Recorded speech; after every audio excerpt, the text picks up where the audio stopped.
I had exactly $14,206.17 left in my checking account the morning I found out my brother had emptied the escrow reserve tied to my late mother's house. I remember the number because I wrote it on the back of a pharmacy receipt while sitting in my car outside St. Luke's in downtown Milwaukee, still sore from gallbladder surgery, still moving like my body belonged to somebody older. The receipt curled in my hand from the heat. On the passenger seat was a padded envelope with no return address. Inside it was a silver USB drive and a photocopy of one canceled cashier's check for $187,400. Memo line, structural stabilization. The signature looked like mine. It wasn't. By noon I knew three things. First, somebody had used a notarized authorization I had never signed. Second, the contractor listed on the check had no real office, no real website, no real employees. Third, if I didn't stop the transfer before the probate review hearing on Friday, my mother's house, the only thing she left me that still felt like her, would be sold to cover unplanned repair debt that did not exist. I put the phone face down. Then I waited. Let me take you back. My name is Lena Mercer. I was 36 that spring, a commercial lease analyst by trade, the kind of job that teaches you to love boring paperwork because boring paperwork is where the lies usually show up. My best trait, if you asked anyone who liked me, was that I paid attention. My worst trait, if you asked anyone who loved me long enough, was that once I noticed something was off, I could become quiet in a way that made people nervous. Not angry, not loud, just still. 2 weeks before the envelope arrived, I'd been discharged after emergency surgery. Nothing cinematic. No dramatic diagnosis. Just pain I ignored for too long because I was used to being the reliable one, and reliable people have a bad habit of thinking collapse is an inconvenience instead of a warning. My Aunt Ruth drove me home. My younger brother, Gavin, texted once, "Heard you're okay. Keep me posted." That was Gavin in a sentence. Casual when everyone was watching. Cruel when nobody was. Our mother, Irene Mercer, had died 9 months earlier. Sudden stroke. No long goodbye. No neat final speech. One day she was in her kitchen arguing with me over whether I worked too much, and 2 days later I was signing forms in a cardigan I'd grabbed from the back of a chair because I hadn't expected to be in an ICU at dawn. She left behind a narrow brick house in Wauwatosa, a paid-off duplex she had owned for 31 years, and a small education trust she'd built from tutoring money, side bookkeeping, and the kind of discipline sacrifice that never looks glamorous while it's happening. She had also left behind my brother, who treated grief like a stage he could perform sincerity on, and me, who handled grief by making lists because lists did not cry in public. Mom's will was simple on paper and more dangerous in practice.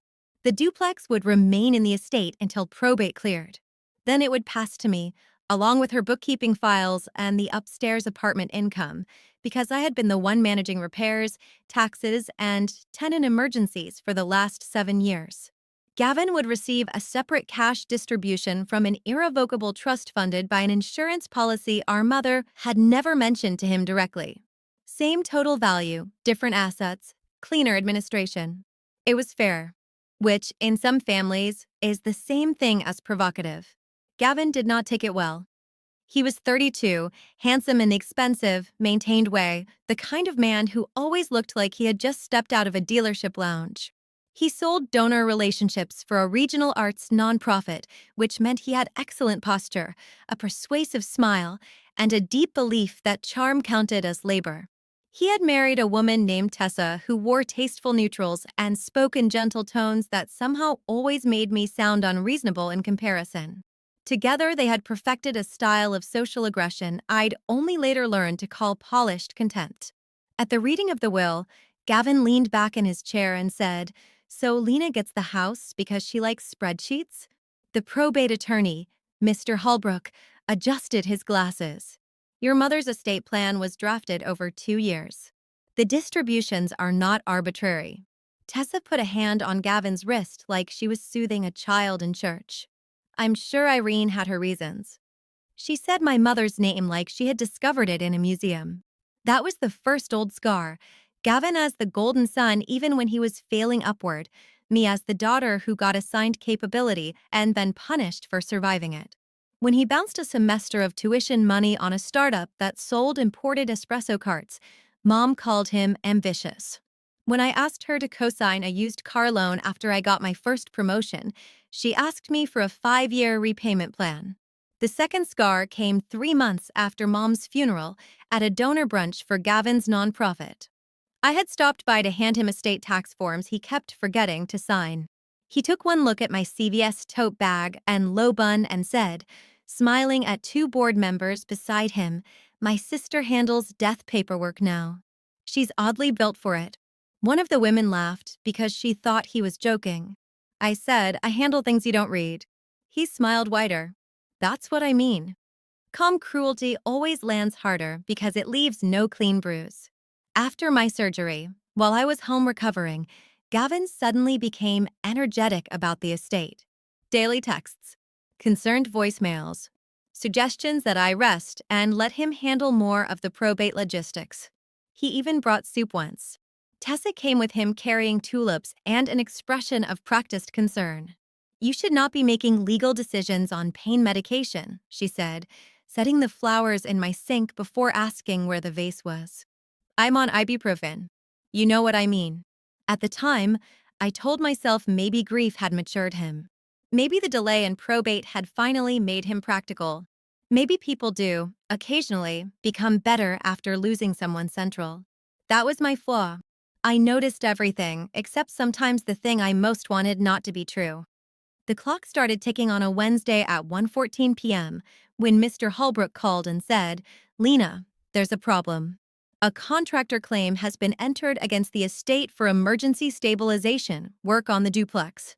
If the reserve isn't reconciled by Friday's hearing, the court may authorize liquidation of the property to satisfy disputed liabilities." I was standing in my kitchen holding a mug I had forgotten to fill. "What contractor?" "North Crest Restoration." "I've never hired North Crest Restoration." There was a pause I didn't like. Paper moved on his end. "The file includes your authorization, notarized. It appears funds were disbursed from the estate's repair escrow 12 days ago." "How much?" $187,400. That was more than enough to trigger the sale review. More than enough to create panic. More than enough to make a house look like a burden instead of an inheritance. Mr. Holbrook lowered his voice.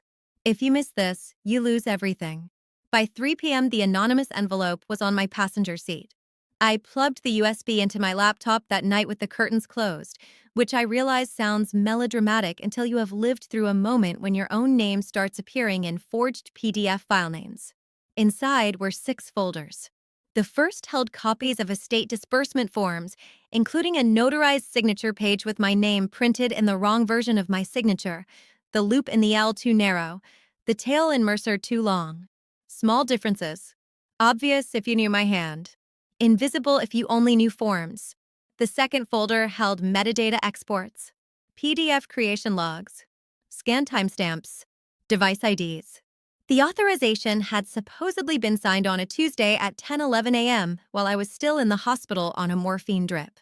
The file itself had been created on a home printer scanner registered to a device named Tessa MacBookAir. I sat back slowly. The third folder was worse. Still images pulled from a ceiling camera inside a UPS store notary counter in Brookfield. Gavin in a navy quarter zip. Tessa beside him. A woman with my build from behind signing the page. Only the woman wasn't me. The timestamp was the day after my surgery. Her face never fully turned, but one frame caught enough profile to show she was younger and had a small crescent tattoo behind her ear. The fourth folder held corporate records for North Crest Restoration LLC, organized in clean county-filed PDFs, registered agent, an accountant I didn't know, mailing address, a virtual office, beneficial ownership, buried 3 filings deep under a management company, tied back to a consulting LLC formed 5 months earlier. The LLC belonged to Tessa. The fifth folder held one photograph of my mother's old metal deed box sitting open on somebody's lap.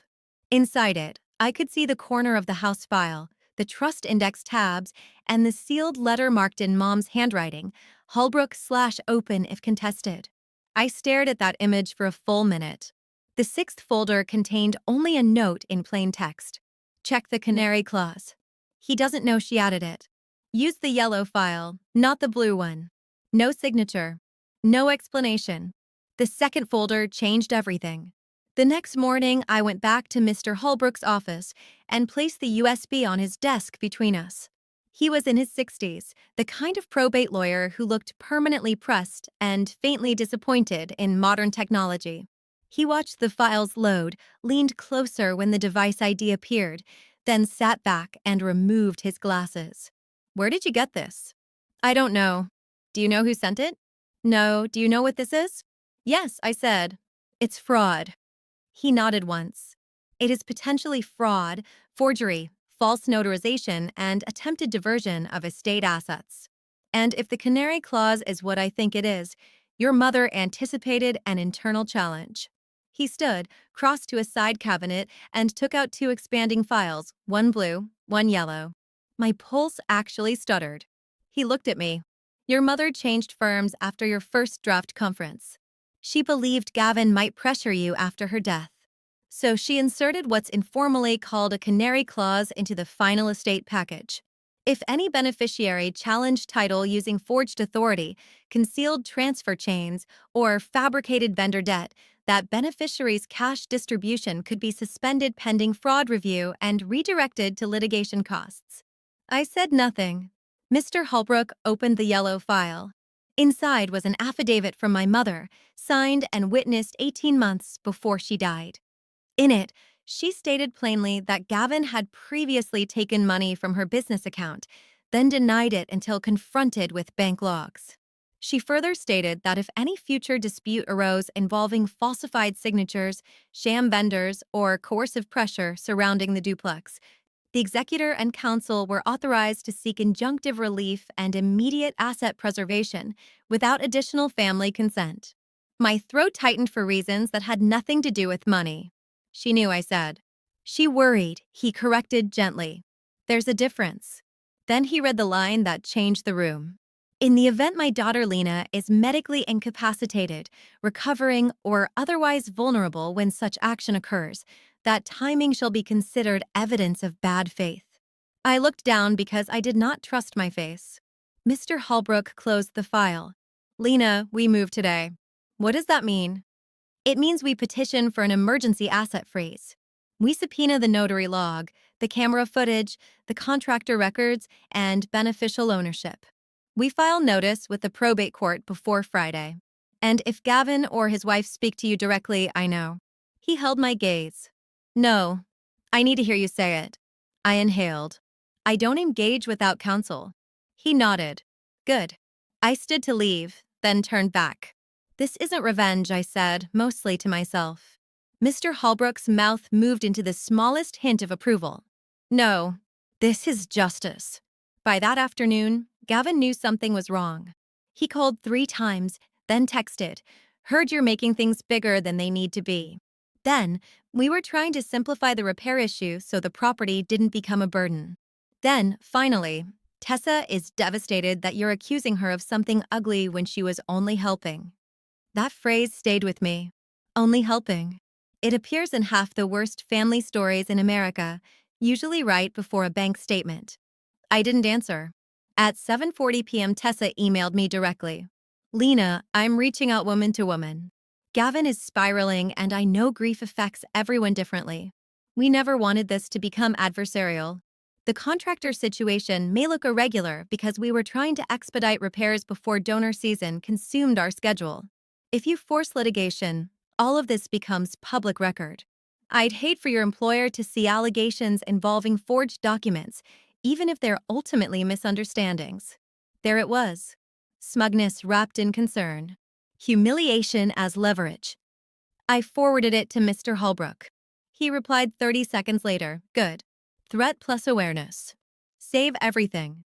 Friday's hearing was set in Milwaukee County Probate Court, but the public explosion came the night before, at the annual Glass River Arts Gala. That was Gavin's mistake, and in some ways Tessa's too. They assumed legal rooms were the only rooms that mattered. They forgot that wealthy institutions are built on reputation before they are built on marble. Gavin had spent months preparing for that gala. It was his board-facing event, his donor showcase, his chance to pitch a capital campaign and finally get the title he wanted. Director, maybe vice president by year's end. Tessa was on the host committee. Several city donors would be there. 2 local reporters. 1 appellate judge's wife. People who mattered in the precise way Gavin always respected. At 5:12 p.m. my phone rang. The caller ID showed Ruth Delaney. My aunt never called from restaurants, never from stores, never from anywhere chaotic. She liked doors, chairs, and complete thoughts. Are you alone? She asked. Yes. Good. The person who sent the envelope was Marisol. It took me a second. Who's Marisol? Gavin's event assistant. She used to volunteer with me at St. Agnes. She called me because she was scared. She recognized your mother's deed box in a photo Tessa accidentally texted to the gala planning thread while complaining about estate nonsense.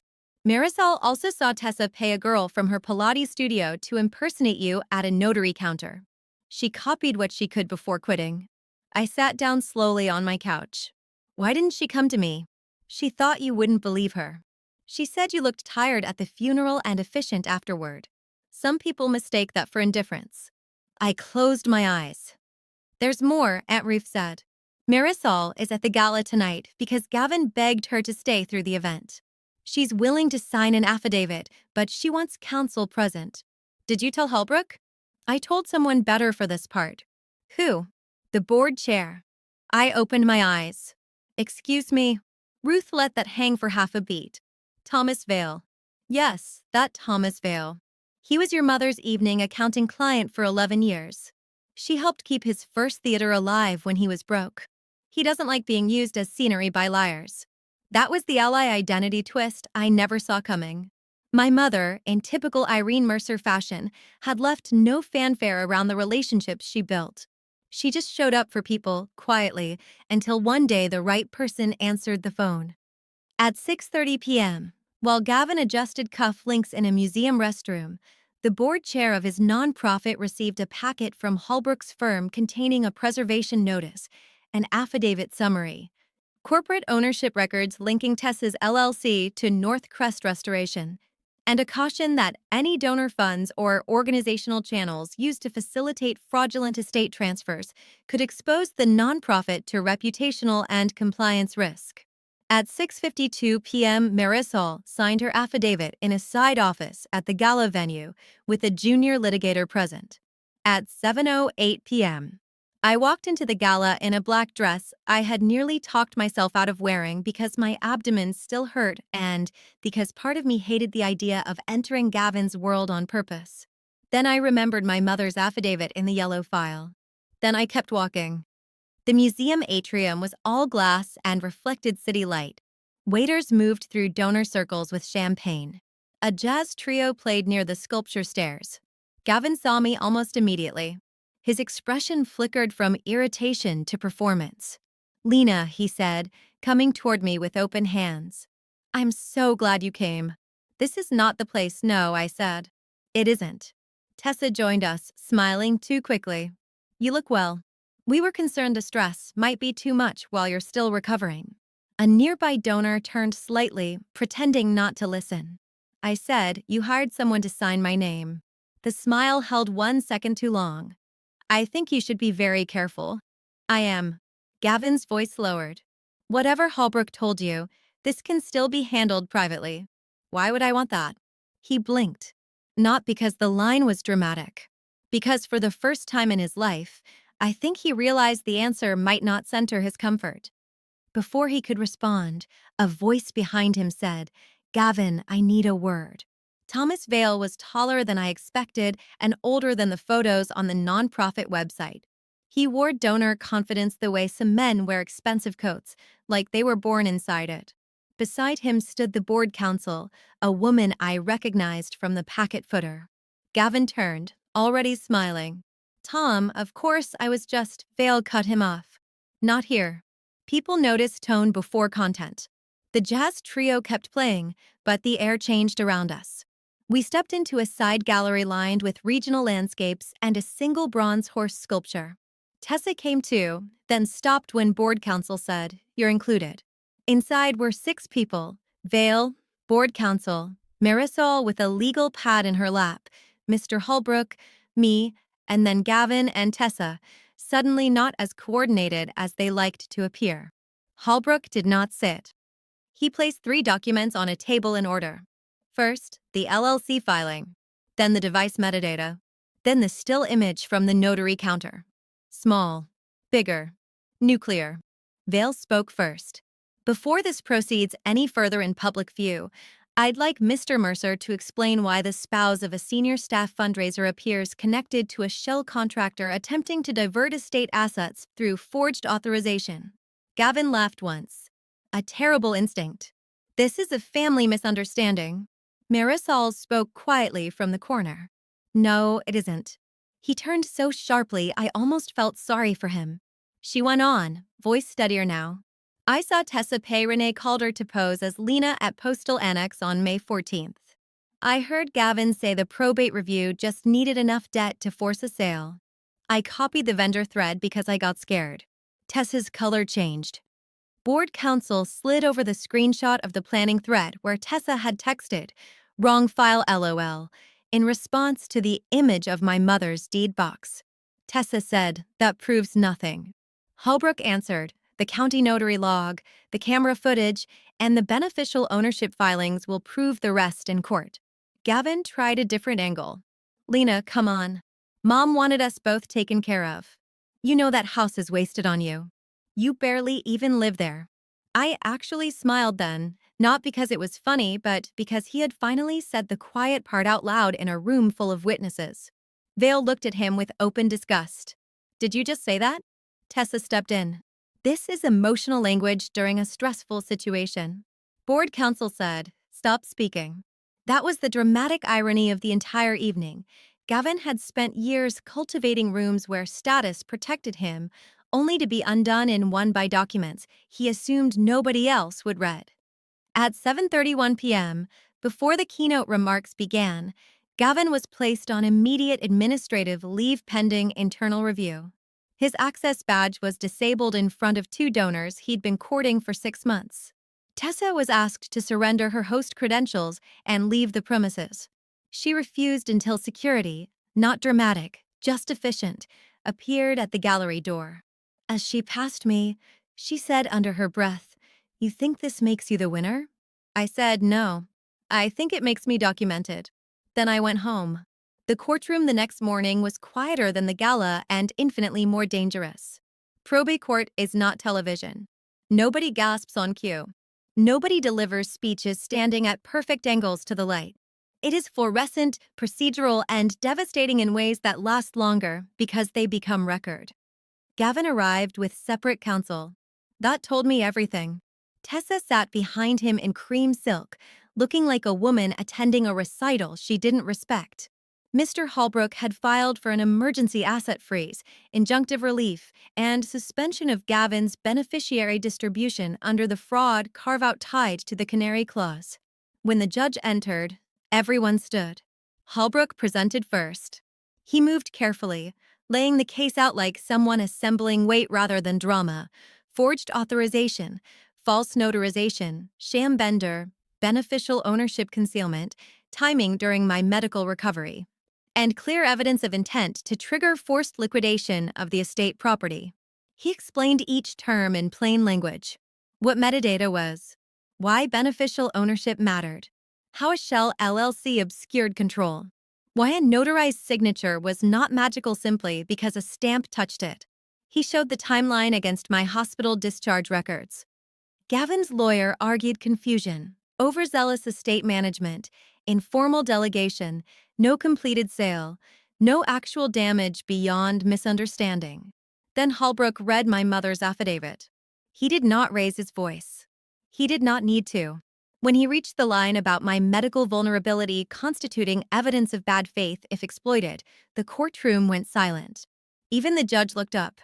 Then came Marisol's sworn statement, the notary log subpoena return, and the preliminary confirmation that North Crest Restoration had no licensed contracting activity in Wisconsin during the claimed repair period. Gavin stopped looking at me around then. Tessa never stopped, which somehow felt worse. The judge granted the emergency freeze. Gavin's trust distribution was suspended pending fraud review. The court referred the matter for criminal investigation on the forgery and false notarization issues, though those proceedings would take their own time. The estate property was protected from liquidation. Exclusive authority over all remaining estate decisions was reaffirmed to me, with no delegation permitted absent court approval.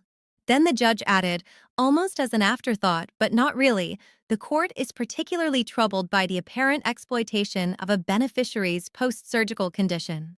That factor weighs heavily. Gavin closed his eyes. That should have been the end, but legal consequences have a habit of widening after the first clean cut.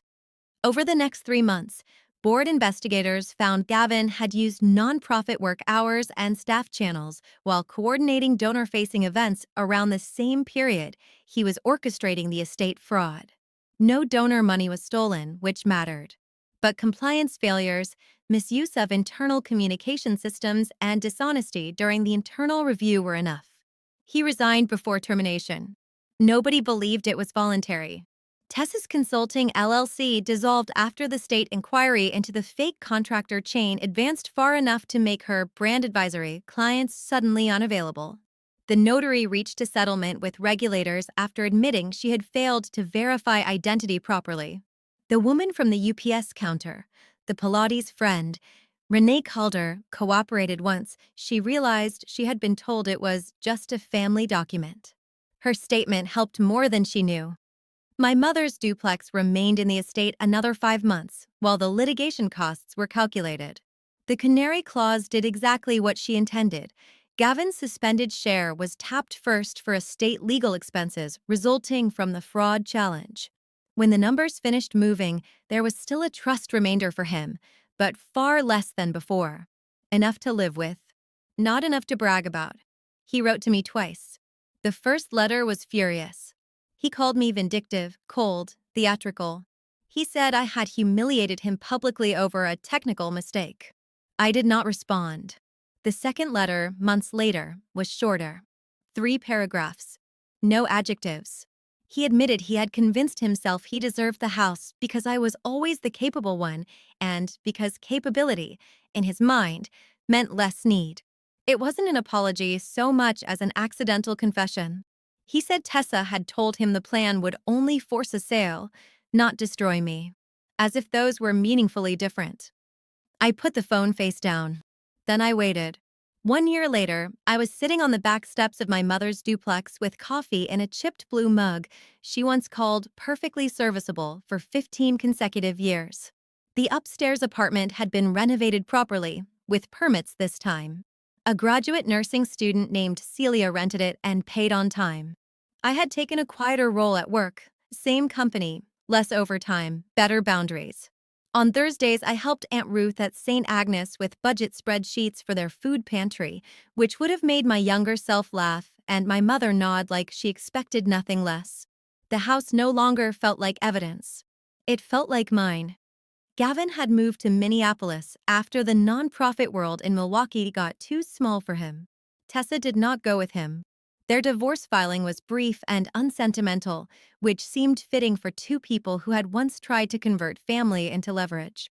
There was no dramatic ruin, no cinematic collapse. Just the ordinary, lasting consequence of becoming known accurately. That is usually enough. As for my mother, I still think about the yellow file. About the fact that she had seen the risk clearly enough to prepare for it without ever turning our family into a courtroom while she was alive. There's a difference between cynicism and wisdom. She had the second one. I'm still earning it. People like stories where forgiveness arrives neatly at the end, dressed in soft music and better lighting. Real life is less accommodating. I did not rebuild a normal relationship with Gavin. I did not owe him that. Boundaries are not cruelty.